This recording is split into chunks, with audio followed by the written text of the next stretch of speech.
You're listening to the Pace Radio Network here at paceradio.net. The views expressed by the individuals during this broadcast are their own opinions, and they may not be the same as those of their group or other organizations they may be involved with. All medical advice during our broadcast is not a medical opinion and should be checked with your medical physician.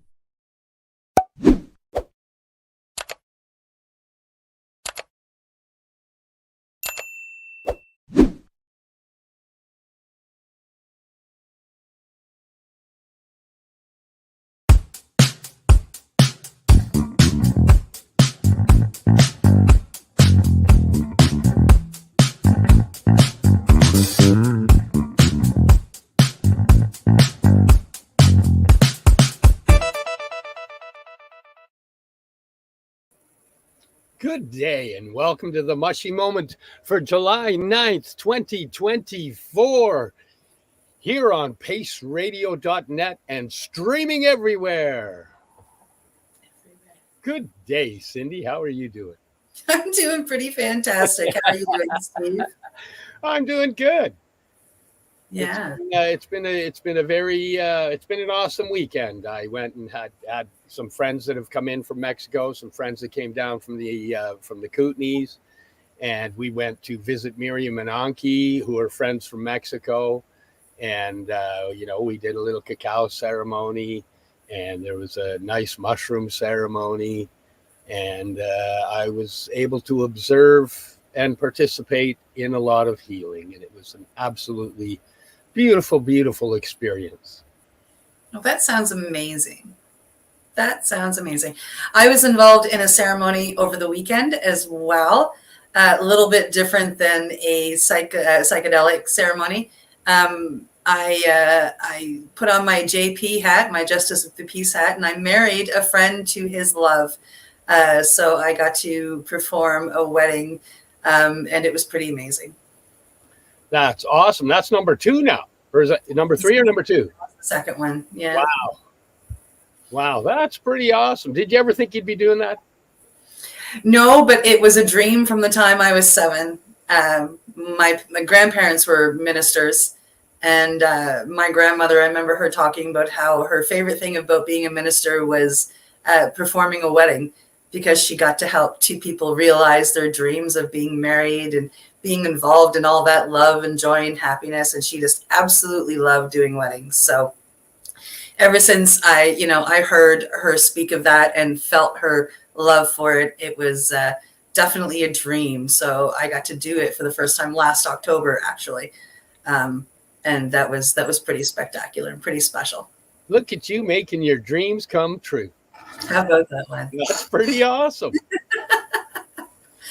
And that comes from the fact that I got on the right path. I got sober, before I found psychedelics, but then I found psychedelics, and that kind of ties us into our guest today. I discovered microdosing with mushrooms, and then because I was so loud about how that was working for me, I was gifted a ticket to go watch the movie Dosed.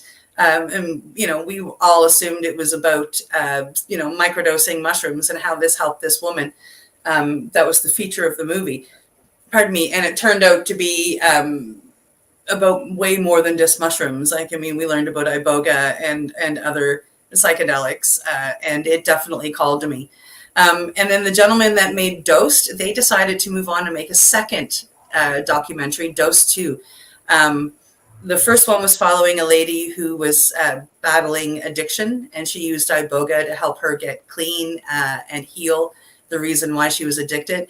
And then the boys moved on to create Dose 2, which was followed a lady who had been diagnosed with cancer, and she she used mushrooms to help come to terms with that, and then used oil to help fight the cancer, cannabis oil.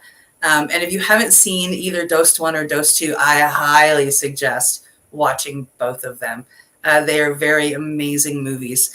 And our guest today, Mr. Peg Peters, is he was actually the executive producer for Dose 2.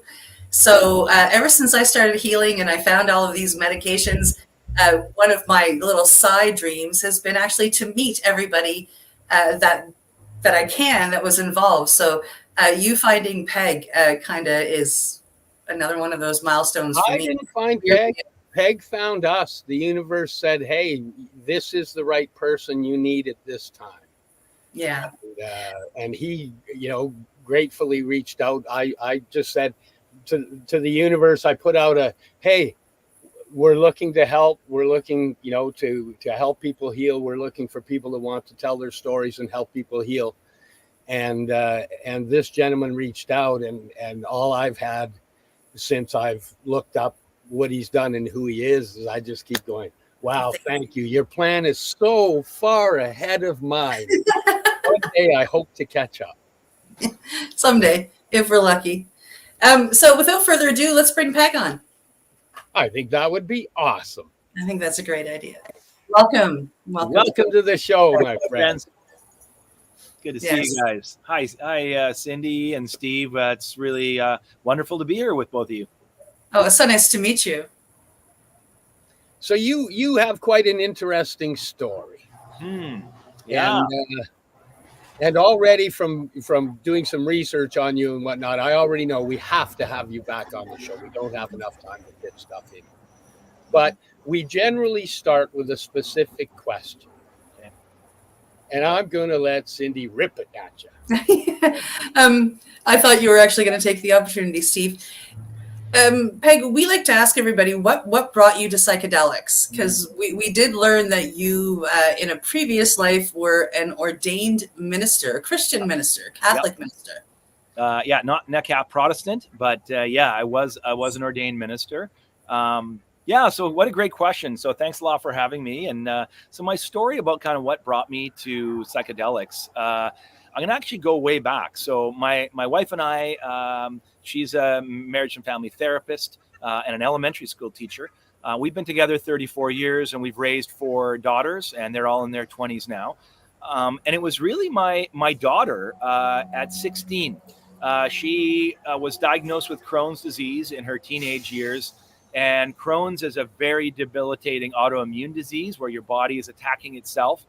And it's excruciatingly painful. There's no cure for it. And she was going through just horrendous, hospitalizations. And there was potential to do surgery and cut out chunks of her colon to get rid of the Crohn's infections. And at 16 years old, unbeknownst to us, because, I was a minister at the time, and she didn't know how I would react, but she had done her own work. And this was 12 years ago. So she's 28 now. So this is, 12 years ago. So she did a high dose mushroom journey on her own with a friend sitting with her. She had read all this protocol and understanding about it and had this incredible experience. And she came into our bedroom one night, my wife and I, and she said, "Mom and Dad, I want to talk to you. I really want you to know what I've done." And then we're like, "What did you do?" And she said, "Well, I took 6 grams of mushrooms, and I had this. I met the divine." And we were like, "What are you talking about? You did mushrooms?" And you're, as a parent, you're like, "What? You're 16 years old?" And I had no background. I'd never done mushrooms before. I grew up in the war on drugs, right?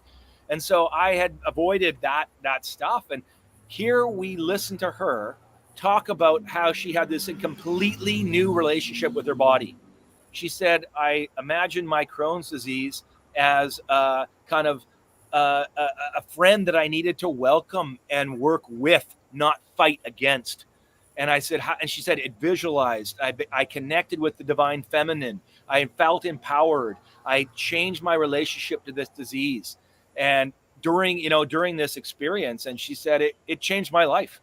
And we're sitting there as parents. I mean, we watched the peace that came over her, right, at 16, who's been in and out of the hospital and nothing's working. And all of a sudden she has this peace. And I was like, I wonder if this is going to last, right? Is this going to be a week thing? Is it just like someone got really high and now they're, back to normal? And yet as the weeks went into months, into years, I could not dispute that this was a turning point for her in her life. And so I began to go, I've got to get to know this medicine, because if this medicine changed my daughter's relationship to Crohn's and allowed a spirituality to come online inside of her, a connection with the divine feminine, I know nothing of this, right? So that really started my own personal research around it. And my best friend was a marriage and family therapist as well. He was doing some clinical research, and we came across some work from Johns Hopkins early on. This would be 2015. And he sent me an article, and he said, if even 5% of this is true, that, because they were talking like 80% of people that were coming through end of life cancer diagnosis were feeling a sense of, I no longer have this existential crisis, that I'm waking up fearing my own death, fearing I'm not going to be at my kid's wedding or whatever. These people that are diagnosed with these diseases, and he says, if even 5% of what they're saying is possible, he said, this is going to be a game changer in the mental health field. And he said, I'm just seeing what's going to come. We might have to completely change how we train therapists. The therapist model is a very different model than how you work with plant medicine. The plant medicine model is about giving the agency back to the person to say, you are your own inner healing intelligence. You need to access it. There's not some outside person that's going to download some, psychobabble to you. You need to get in touch with yourself, and this plant medicine can do that. So he began to say, Peg, we got to explore it. I'm interested in the spiritual aspect of it because, I grew up as a young kid, always wanting to connect with God, the divine. I didn't have a name for it, but I knew that there was something in me that longed for this connection. And I was in an organization, in a church that said, well, this is the only way you get to God is through this path, right? A male priest or whatever. And I just was like, that doesn't work. Like that bars everybody from a direct encounter. And then I started to read about psychedelics, and it was like, you can have a direct encounter with the divine within. And I thought, that sounds really powerful. And so I began to read about traditions, and even Christian traditions, that believed in that believed in the divinity within, not as some kind of God outside that you've got to placate or get some kind of moral game going with. See, I'm good enough, and now you can come into me. But a recognition of the divine within all of us that is there. It's just been clouded over, and that you can, in an experience with a psychedelic, have that ego part of you dissolved, the default mode network dissolved enough that what comes forward is the divine loving being that you really are. And so I was like, I gotta try that. That sounds like something I want to try. And so probably 2017 was the first time that I had a high dose psilocybin experience with two therapists. And I would say personally, it changed my life. Like I can't, there's nothing I can put around it more profoundly than a recognition that this medicine and this way of working with yourself could actually change our planet on how we deal with, death and dying, mental health, addiction. I mean, it went on and on. I saw the possibility of this, and I was like, I got to give my life to this. And so I ended up quitting. I was running a nonprofit. We'd been working in, it was called Run for Water. I'd founded it. And we worked for 15 years in East Africa, working with women empowerment in indigenous communities with water access and education. And I'd got it to a place where we could hand it off to indigenously led individuals in East Africa. And I was like, this is what's going to be my life path. I've got to create models that are based around community. That's my heart. My heart is about building community. It's always been that. It's always about how do we get people connected and feeling safe so they can transform. And then I found this medicine. I was like, oh, this medicine wants connection. It builds connection both to yourself, to others, and to something larger, right? Call it spirit, divine, whatever. It doesn't matter the language, but that's this medicine wants to do that. And so I really began to look at models that were doing good work at preparing people in group contexts for this kind of experience. And I found that at an organization at VIU called Roots to Thrive. They were running a ketamine program in a 12-week model, working with first responders. And then they started during COVID working with nurses that were overwhelmed with kind of the trauma from dealing in COVID. And they saw that ketamine was a good first step to give people access to a different part of their being. Now, as you know, ketamine is a very different molecule than psilocybin, but we saw something in the group protocol that really excited me. And so we took that group protocol and worked with it and began to adapt it to psilocybin. And so over the last 5 years, we've developed a group model that works in a 12-week program, 8 weeks of preparation for a 2-night overnight psychedelic retreat with a group of 8 individuals and 2 therapists. Then they're joined by 2 other space holders. A lot of times people with body, like a massage therapist or someone with doula training, for instance, really, because it's a somatic medicine. It works in your body, right? So we found that those kinds of individuals are really helpful for the group psilocybin experience. Then we integrate that online for 4 more weeks. So the 12-week protocol is what we've really worked hard at, and we've tracked it. And we've done independent research, both before, after, and then 6 months and a year follow-up, looking at PTSD scores, sleep scores, anxiety scores, depression. And what we're realizing is that this program, this model is incredibly effective. 85% of people coming through saying they no longer struggle with depression after going through a 12-week program. And so that's what we've been working on. We've got a team of about 30 therapists and doctors, psychiatrists and psychologists that are working with us to bring this into the mainstream. And we've just been named in a clinical trial with Health Canada. And I'd love to talk about that a little bit later too. But that's kind of how I got in, was really through my daughter and then through my passion to create community connection for people, because that is at the heartbeat of what we need as a culture. We are these isolated individuals that are fragmented. And we know I've heard you talk about stuff from Gabor, and yep. And he really puts that in, that our huge addiction problem is more a problem of connection than it is of addiction.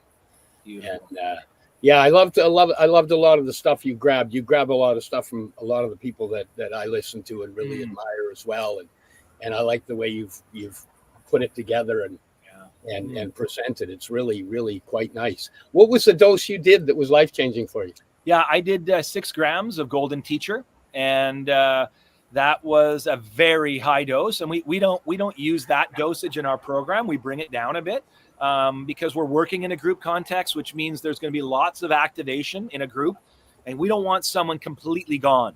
We want them to have a little bit of agency in the room, and so we work with a little bit of a lower dose. But we prepare them for 8 weeks. We give them tools, breath, self-compassion work, understanding how the mushroom speaks to us, an image and somatic feelings, how to work with your body while you're on a high dose experience, how to move. Do you work with Golden Teachers? Is that what you guys? We're working primarily with Golden Teacher. We've tried a couple other strains, but that strain has a predictable feel to it for a group protocol. And when you're doing a program versus, let's say, one-on-one, you need to find something that's going to work for 80 to 85% of individuals, right? Yes. And particularly in a clinical trial, you're like, I'm going to bring 8 individuals through this with different levels of trauma and different issues that they're navigating. I've got to find a protocol that works for the majority of people. And this is what we found it works using a Golden Teacher. And we have we use it in a tea, so they're not actually consuming the actual full mushroom. We do a little lemon teching, and so it comes on pretty fast. And then it's predictable, about a 4.5 hour journey, not a 6, which allows us to, again, on a retreat setting, it allows us to have a beginning, a middle, and an end, and people come out of the medicine a little faster, and allows us more time for integration. So yeah, that's kind of where we're at. That's beautiful. So they're coming in for, like you said, for a 2-night retreat. Do you do mushrooms both nights? No, we only do one high dose experience. They come in on a Friday, and we really, again, our model, what we found is this is what we pivoted. We used to really talk a lot about integration. Oh, we got to integrate. Everyone's doing experiences and they're not integrating them, right? We've actually flipped it. And that was because of the indigenous elders that I've been working with in the Stolo. They really taught me that in indigenous practices, when they work with medicine, you prepare minimum 6 months. You don't just come into the longhouse for some kind of, coming of age ceremony. No. There's maybe a year, maybe 2 to prepare for it. And you really put this big emphasis on This event has the potential to change your life, but you got to prepare for it. And that's not just intention setting, but that's maybe diet, maybe it's physical activity, maybe it's learning to work with your emotions, right? So the indigenous framework has the 4 parts of the psyche, right? We are first spirit. When we take a breath in, we take in that breath, we're spirit first, then we're a body, we're somatically a body, then we're emotions, and then we're a thinking mind. And the indigenous framework, that order is really important. So we teach that order. We teach how to access spirit through breath. We teach how to access body through somatic exercise and working with the body. Then we teach you emotional regulation, how to feel feelings and allow them to move through you, especially uncomfortable ones. Then lastly, we teach you to work with the mind. And we use internal family systems, which is a protocol that allows us to understand the interior of our life as parts, as like a little family, you know. Well, the IFS system is amazing to help people. Yeah. So those are the 4 parts that we work with. So we have put all of our emphasis, not all, but I'd say 80, on the prep, getting people to prepare well for this journey so that when it's like, you know, if you're going to launch someone to the moon, you're going to go, how much prep did they? We'll just launch it and then we'll figure out the trajectory later. And we're like, no. Once you light that baby, you got to know exactly where that rocket ship's going. All the calculations have to be done, right? So once you put someone on a big experience of mushrooms, you got to have everything dialed in. Their nervous system has to be co-regulated and feel safe with other people. They can't feel like this guy across the circle is a bit weird and I don't trust them. You will feel that in the altered state. So we co-regulate this group of people for 8 weeks. Every week, you're getting to know these people. Vulnerability is coming out a little at a time. So by the time you show up on a Friday night, these are the people that you love. And we have a very kind of structured way of working with each other. So there's no dominating. You have time shares. You have a certain way of embodied responses to one another. So as they go through that, by the time they arrive on a Friday night, they're excited to be there. They love this group of people. There's a sense of like, these are the people I'm going to journey with. I'm so excited, you know. That's what you want. You want to work with the love energy, because love and psilocybin, those are chemicals that, you know, oxytocin, the bonding chemical, right? The sense of like, I belong. So we activate that without medicine before we get to medicine, so that when the medicine comes on board, all of this bonding and connection is felt in the group.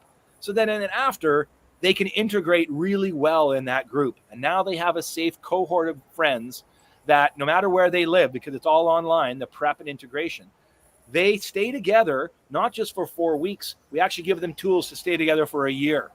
And so now they're in a group every month talking about their integration. What are the practices you're doing in your marriage, in your parenting, in your job, in your body? How are you taking these insights and actually putting them into your life? But without that prep, integration is going to fall apart. That's what we've found we've done 55 retreats now and put over 400 people through the program. Amazing. Nice. That's instigating some beautiful healing. Yeah. Wow. I'm still stuck in just putting all the words and the pictures of the words going through. I've just got it's beautiful. It's beautiful.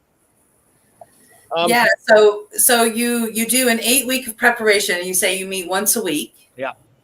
And then you come in the night before and, you know, all spend time together. And then Saturday, so the second day, you would do your psilocybin and whatnot. And they would be there again for that night to have still some leaned on, physical community. And then you would go into meeting every week again for 4 weeks of integration.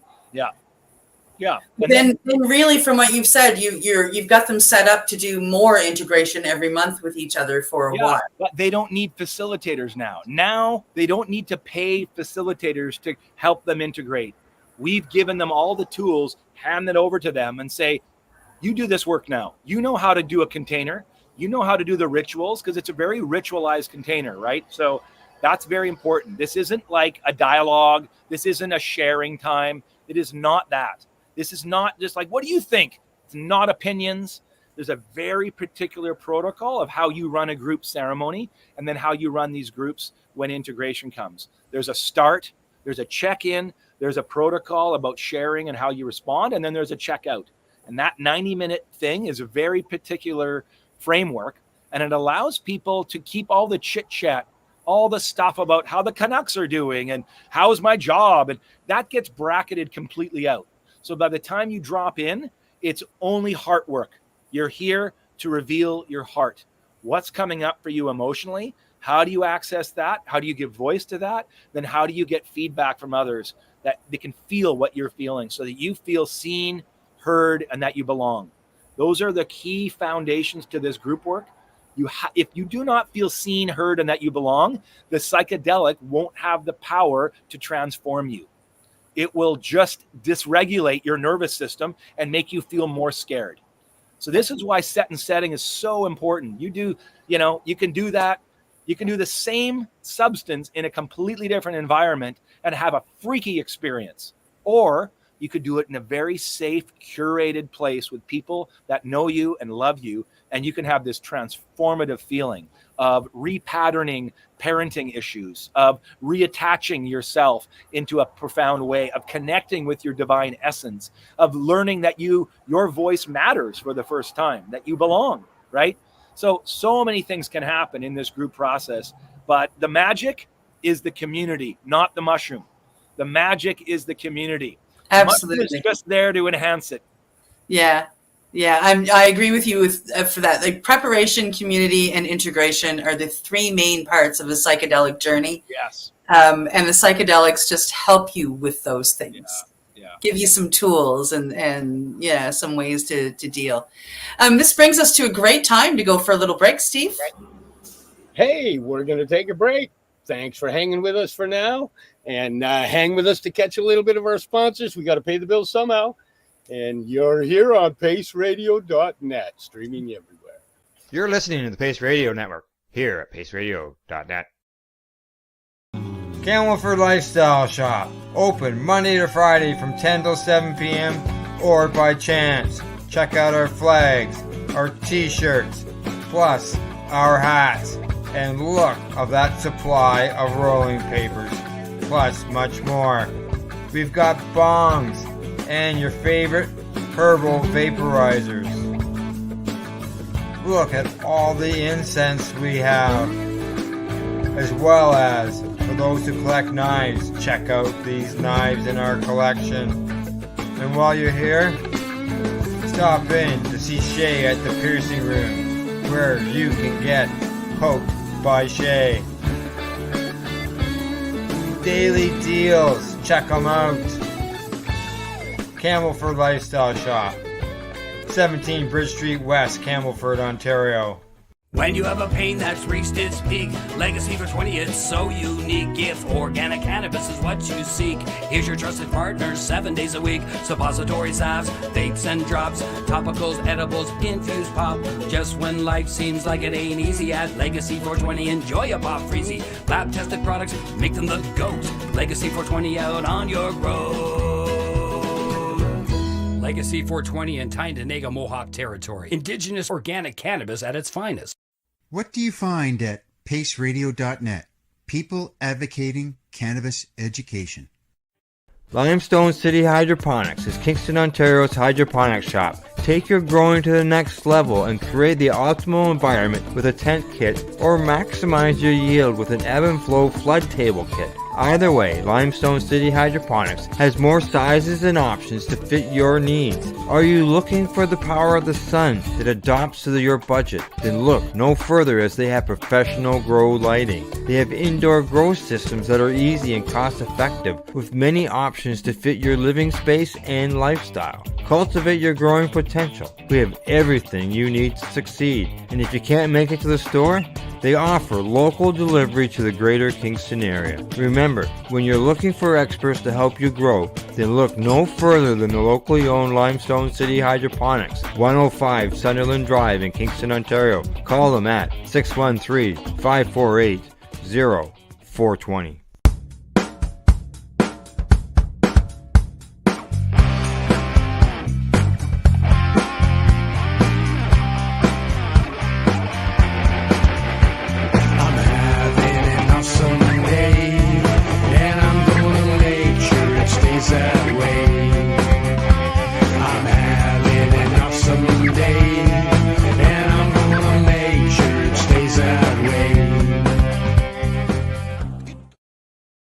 You're listening to the Pace Radio Network here at paceradio.net. We had a new commercial added to it. We did. That last commercial is mine and my partner in the company, John's company, At Ease. And we had our first commercial run on the station, which is extra special for me because that's actually one of my songs in the background too. Mine and my buddy Gordon. Yes. So welcome back. I'm sorry I interrupted Steve's welcome back, but I didn't even tell him that we were playing that commercial today. So that was kind of fun. It was a surprise. That was awesome. And if you watch the commercial, you can tell that I'm kind of into mushrooms and microdosing and psychedelics and the healing end of the other ends of mushrooms as well. Yeah. Yeah. So I was pretty damn excited when you reached out. I was like, wow, this is awesome. It's you've got a great flow moving, and I love that you've saw a vision, went, this is needed. This is close to my heart, and rather than it being a belief that you should be there, it's your truth and knowing that you should be there. Yeah. Oh yeah. Thanks, Steve. And I think, one of the challenges I recognize is that there's a stigma, obviously, in Canadian culture around some of this stuff. It's a holdover on the war on drugs. So we've got to educate. We've got to, move the stigma. Like, obviously the people that are believers are already believers, right? But we don't need to preach to them. They get it. They're like, yeah, we've been doing mushrooms our whole life and it's great. We need to be able to get the segment of society that still sees these as drugs. It's not a drug, right? This is a plant. This is a living organism that's evolved alongside of humanity for millions of years, that allows us to access our consciousness, that allows us to level up our awareness of who we really are, and to get out of our heads and into the beauty of our body and to our emotions. And it's an incredible, it's an incredible plant medicine that is accessible now, and it's coming back online for us. And so we need to be able to target those people, right? And that's why for us, this clinical trial, it's the first clinical trial that uses group protocol.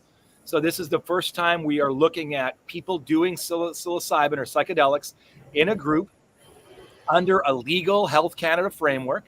Secondly, it's the first time that we are moving the N, which is the how many people are going through it.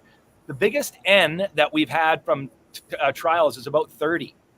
This is going to be 1,000.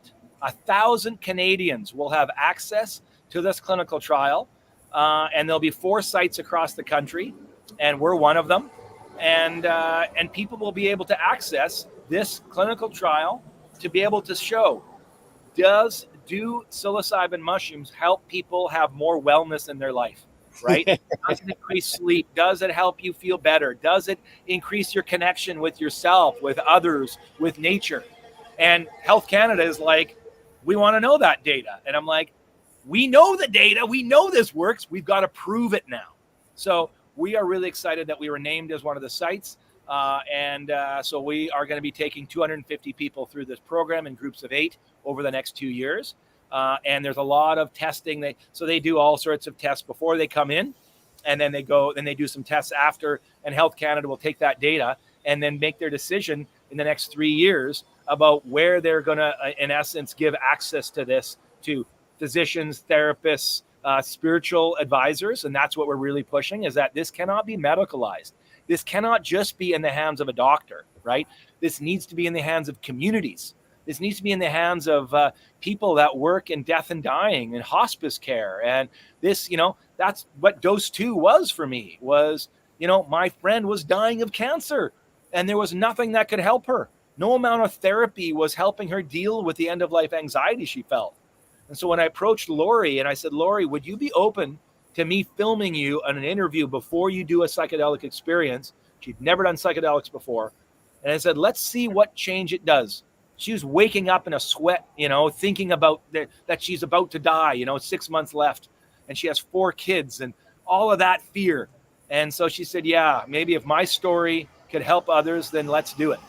So that story turned into something more than just a 10-minute little story I was going to tell. It really turned into a beautiful story about her family and her marriage and how she and her kids, and about cancer, and coming to terms with all of this because of the healing power of psilocybin mushrooms. So Dose 2, you can go watch it. Just Google it. You can watch it with either via donation or zero. If you don't want to donate, fine. I just want people to watch it. So Google it, find it, and put whatever number you want in the donation amount, and you'll get access to a free download link. Watch it with your family. And it's a really great, we designed the story to kind of hit the average Canadian. This is just a normal mom and pop with 4 kids, never done drugs before. They're just a normal Canadian family. And this woman did psychedelics, and it changed her life. So this has got to be a way that you can send it to your mom and dad. You can send it to someone. You're like, Mom and Dad, this is not just a bunch of hippies doing mushrooms in the forest. This is a medicine that's been used for thousands of years to help people. Let's bring it into Canadian society in the right set and setting, and let's help and so what we're targeting for our clinical trial is police, fire, and veterans. Those are our first targets, because we believe that if we can normalize it for our veterans, for our police officers, for our firefighters, if they're the ones giving us testimonials in the news going, yeah, I did psychedelics. I'm an RCMP officer. I did it. I no longer see that these are criminal. These are medicines that need to be in the hands of the right people in our society. How would a first responder veteran or military veteran apply? Yeah, it's great. So we're just about to release our recruiting material in the next probably 6 weeks. The trial starts in the end of September. So just go to our website, Gatheringgroups.ca, and we'll have some updates there. And the moment our recruiting material becomes available from Health Canada and their ethics, so then you'll be able to just go on our site, find the link. It'll take you to the Health Canada clinical trial site, and then you can put your application in, and then you can kind of go from there.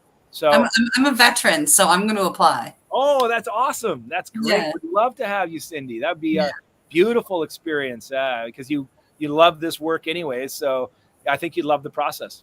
I think I would. Yeah, absolutely. And I'm really excited that you're working with them. Can you still apply? Pardon me? What if you're not a veteran or a first responder? Yes, you can. We're focusing. There's 4 different sites. And so our focus is on first responders, but we're not to the exclusion of others. That's just kind of our target group of people that we really want to work with. We've reached out to the BC Fire Union, and they're really excited because their members are like, therapy is not touching the trauma that's happened to me. No. It's not doing anything for us. And so they come to us as the union and saying, how do I get my members access to legal, safe psychedelics? And I don't want to send them down to Mexico and I don't know who's doing that work. And we're saying there's now a made in Canada option, and check out Gathering Groups. And so we are really excited to bring some of these organizations in. And the great thing is some of these organizations are stepping up saying, if you're a member of our fire hall, maybe we can help fund this for you, right? So that's what's going to come online. And we're really excited about kind of putting together these organizations in our country.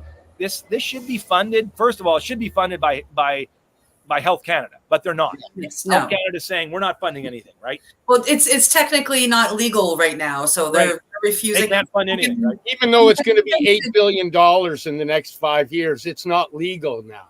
Right. Yeah. Right. And I mean, like even right now to try and get cannabis covered, which is a legal medicine, it is legal. Like, I mean, I can get it covered as a veteran, but only so much. Anybody that is any civilian that's trying to do it, I mean, they're lucky if they can get $300 to $600 coverage for a year, and that's not going to buy very much. So it's hard to get these older medicines covered. Like they don't want to seem to do that. But I'm with you. Like my desire is, I'm educating myself to try and bring medicines to the East Coast, because there's very little community here on the East Coast. Where's home for you, Cindy? What's that? Where are you from? I'm in Nova Scotia. Okay. Yeah. So I'm in a tiny little town, pretty much in the center of Nova Scotia. Wow. And I have met one other practitioner down here that works in psychedelics and does it, somewhat loudly. Everybody else, I've met a few people that work with breath work and meditation, and there have been a couple of cacao facilitators pop up. But one other person in all in the 4 provinces down here that I've met that is loud about psychedelic healing. And that we may be small provinces, but that's still quite a large area. Yeah. For only one person. And we have a lot of veterans here. We have a lot of retirement community here. So we have a lot of first responders and veterans and people that can use this help. So I'd love to get a site registered out in East Coast. Once we've got enough, we need about 6 months of data. Health Canada might be open to expanding our sites. And I'd love to, work with you to try to get a site going on the East Coast. I would love to have more things pop up down here, because it's something that the community needs down here is psychedelic community and community of healing and community of love. Love that. Yeah. I love that you talk about love, Cindy, because we so often, particularly in kind of the psychotherapy world, they resist that language. They want to talk about your trauma and this and that, but yet, at the end of the day, what this engenders is a deep sense of love for yourself, for other people, and for nature, something larger. That's what it brings up. And we don't have a better word for it than a deep sense of connection and love. And yet that's a word that we get really and yet when you interview people after they finish a 12-week group, you say, well, what was that like? How would you describe it? I mean, all of our people are saying, I felt loved for the first time in my life. Yeah. Can you imagine? Some people encounter, I feel lovable. I've never felt that. People will say those words. I feel lovable for the first time. I had one gentleman, 82 years old, go through our program, 82. And he said, I was abused as a boy. And I shut that part of my life down. I had to just shove it down. I've woken up with nightmares almost my entire life. And I don't want to deal with that, right? I've tried therapy, I've tried everything, shock therapy, everything. This experience said, not only was I able to put that aside, and though that little boy came to me, I actually picked him up during this journey. I picked that little boy up and I held him and said, you're no longer going to be hurt. No one can hurt you anymore. I've got you now, right? This happened during his journey. And he says, I just kept him with me. And he said, since then, I have this love inside that I've never felt. Now I'm sleeping better. I no longer have these fears. I'm feeling alive for the first time at 82 years old, right? That's beautiful. It's amazing. It's amazing. Wow. Yeah. Gabor Mate's words when he says the opposite of addiction is connection. Yeah. A lot of people picture that as connection to other people, but it's connection to you. You've lost your connection to your heart and to yourself. And when you actually connect back, you can realize that through the heart, we're all connected. Mm-hmm. And all of a sudden, growing from here, it just becomes all. Yeah. And you can realize, oh, I'm not struggling alone. And you get to actually observe that other people are struggling too. Yeah. And if everybody helped the people beside them that were struggling, wouldn't the world be a beautiful place? Yeah. No, I love that. I think you're so right, Steve, that this work starts by encountering yourself, right? And realizing that you are lovable, that you are beautiful, that you are divine, that you have this gift inside of you that needs to be expressed. Most people, we're just in such an isolated kind of culture, all these places that used to provide community, whether that was religion or clubs, they've been just crumbling. And now we've got these digital worlds and these phones that keep us so locked away in our own individual experience. But we need community. We need like-minded individuals to come around us to heal. And, we were traumatized before we were isolated, and we can't just stay in our own trauma and be healthy. It does not work that way. Yeah. So you get it. That coming out. There's a Mexican couple ceremony with this weekend, and you know, they start with cacao. And why do they start with cacao? Because it opens the heart and, you know, gives you the ability to allow the love in and let the love out. And it's all in your ceremonies. Do you guys use any indigenous music, any indigenous drumming? Is there anything in that? Yeah, we do have, again, we have a beautiful gifted teacher from the Stolo First Nation, from the Shem people, actually, which is out in the Fraser Valley. So he's gifted us with teachings that we use, video teachings each week, just short, 3 to 5 minutes. And it really helps us ground. You know, he teaches things like box breathing with a drum and emotional regulation and some of these practices in nature. But then in our ceremony, we've got a playlist that we've designed with a couple of other people that are really good at creating playlists. And in that, there's a variety of music, right? And obviously, you know, for us in this 4-hour journey, you have about 2 different peaks. As the medicine's going to, you know, the first peak is about 1:15, then another one's about 2 hours and 15, about an hour later. That's when you really, and so you want to use music that allows the nervous system to build, and then brings a calm. So yeah, we use all sorts of different type of music, including. Do you use any from the Johns Hopkins run that they use? No, you know, theirs was a particular protocol for end of life. And it uses a lot of Western classical music. That's what I found too, and I found this. It wasn't what I was looking for. It wasn't the right thing. It's not the right playlist. We started with it and then began to pivot as we get a tweak. And that's not what people need. They don't need a concerto to crush them in, you know, and in that ceremony. This is a very. Yeah, the music's quite light and lifting. It's very feminine at times. There's a lot of ethereal kind of vibes as you are journeying. And then there's, you know, challenging and drumming and some indigenous music that will activate, right? It's a bit more activating. Yeah. Drumming helps the heart rate begin active, right? So we use that as tools you kind of facilitate the journey through the frequency you bring along with it. Beautiful. Yeah. Beautiful. I'm an audio guy by trade. So okay. Yeah, that's cool. And the pathways of regulating emotion through frequency that way. Yeah.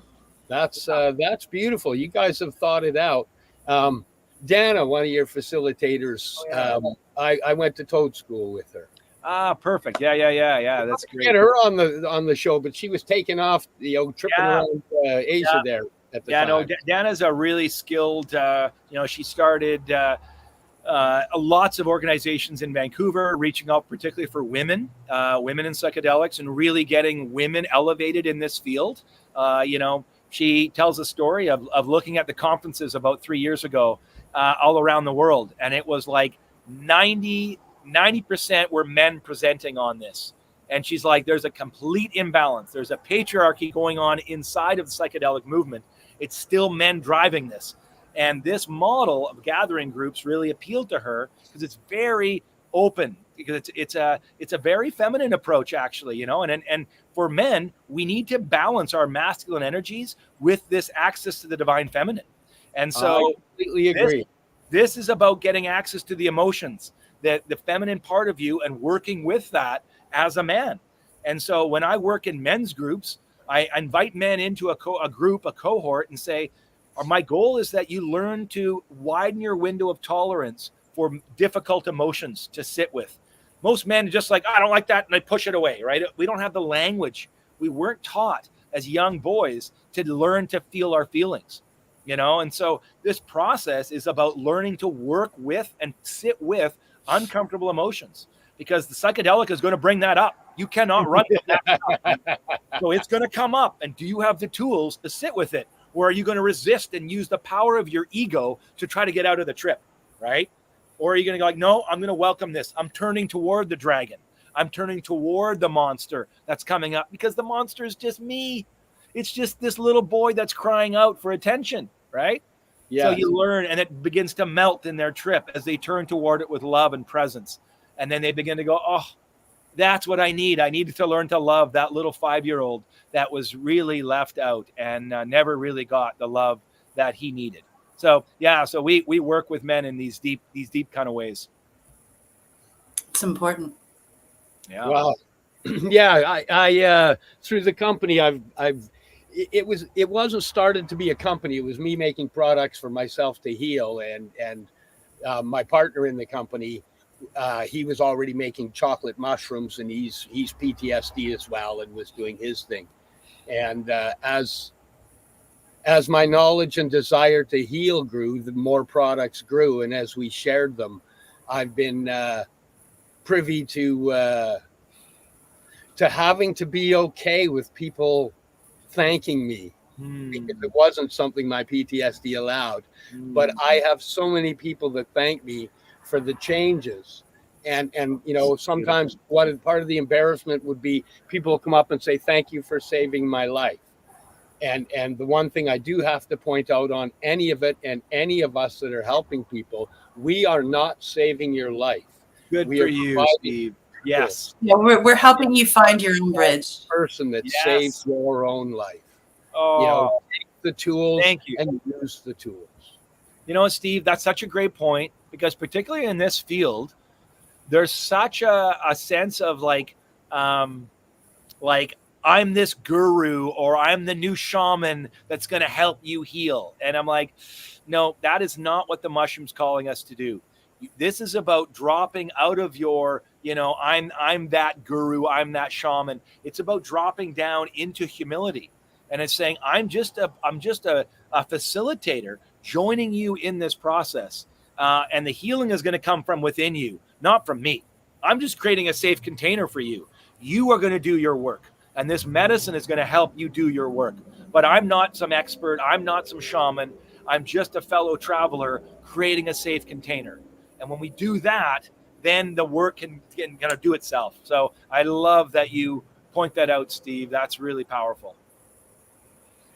I'd like to talk to you again off camera as well. Okay. I have a feeling there's some things we could chat about that could open things up to help other people. Oh, that'd be great. Yeah.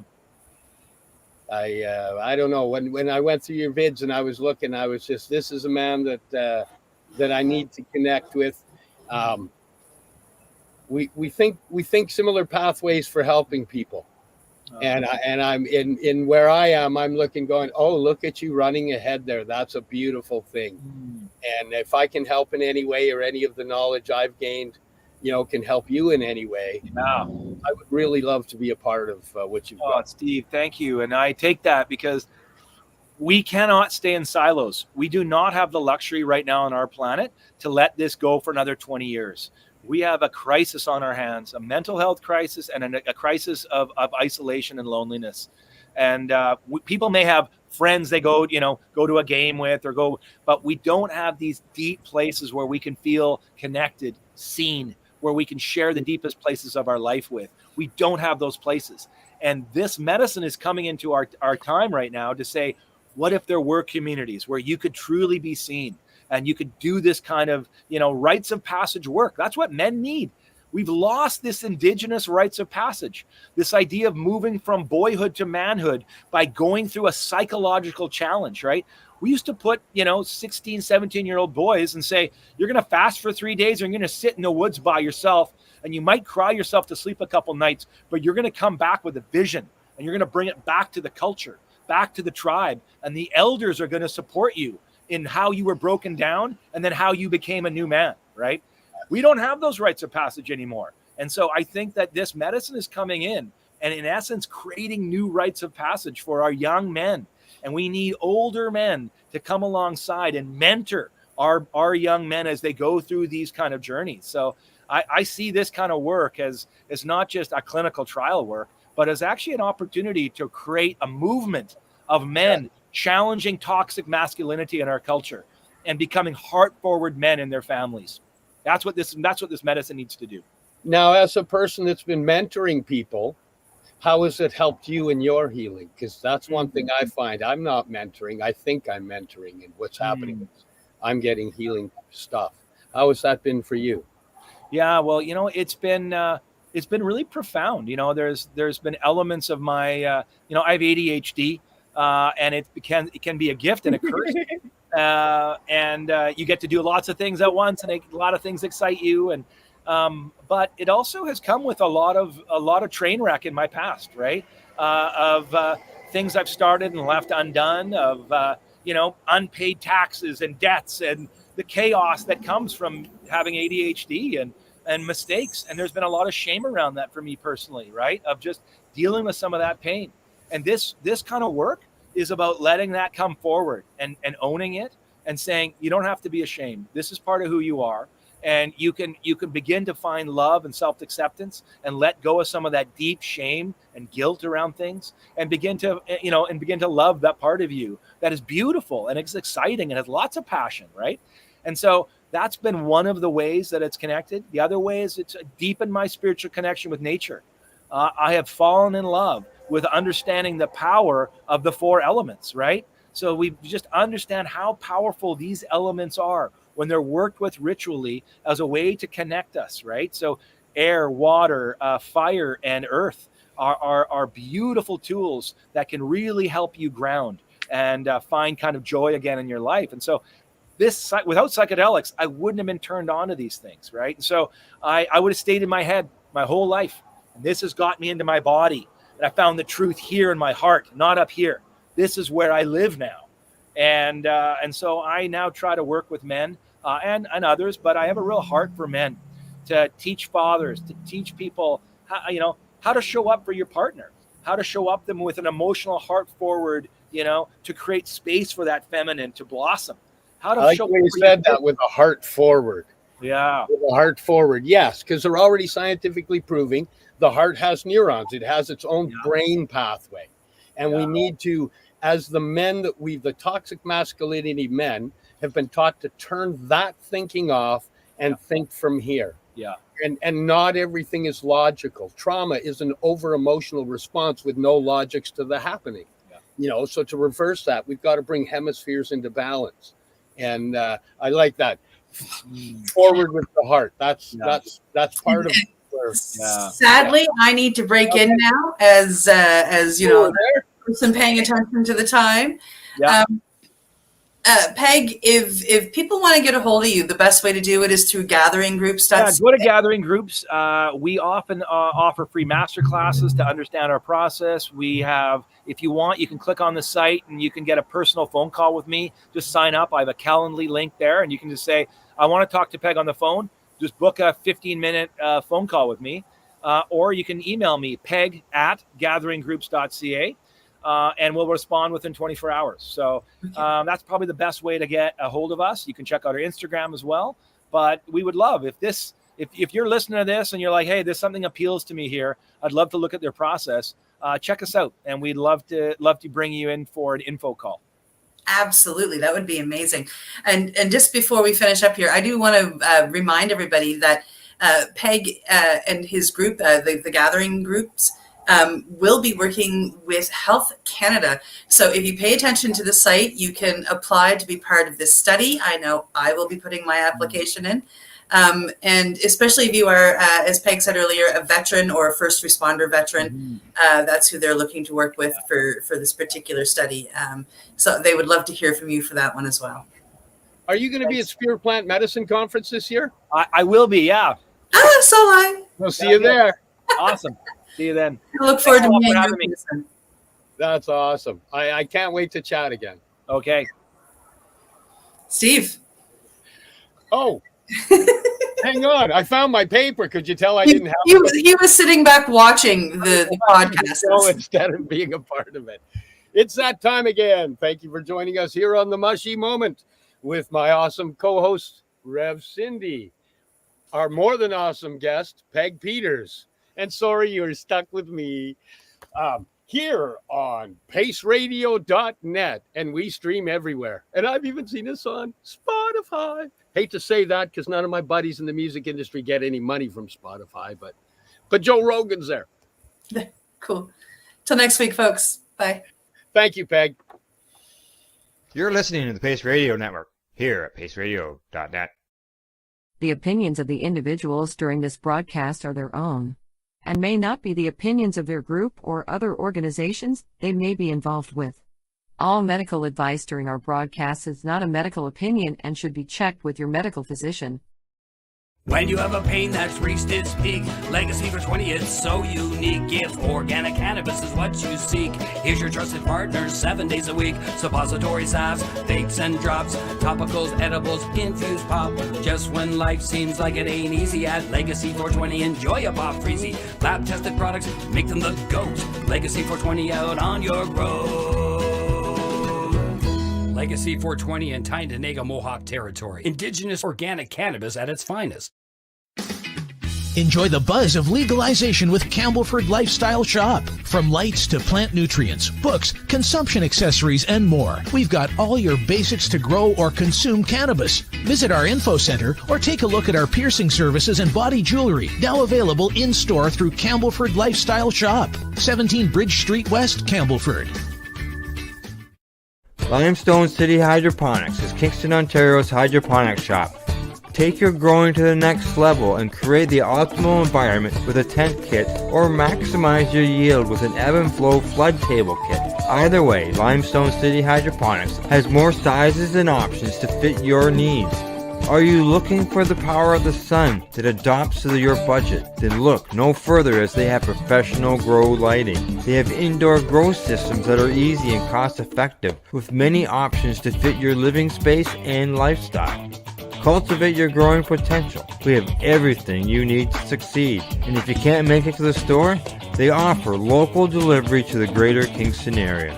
Remember, when you're looking for experts to help you grow, then look no further than the locally owned Limestone City Hydroponics, 105 Sunderland Drive in Kingston, Ontario. Call them at 613-548-0420. We are people advocating cannabis education here at paceradio.net.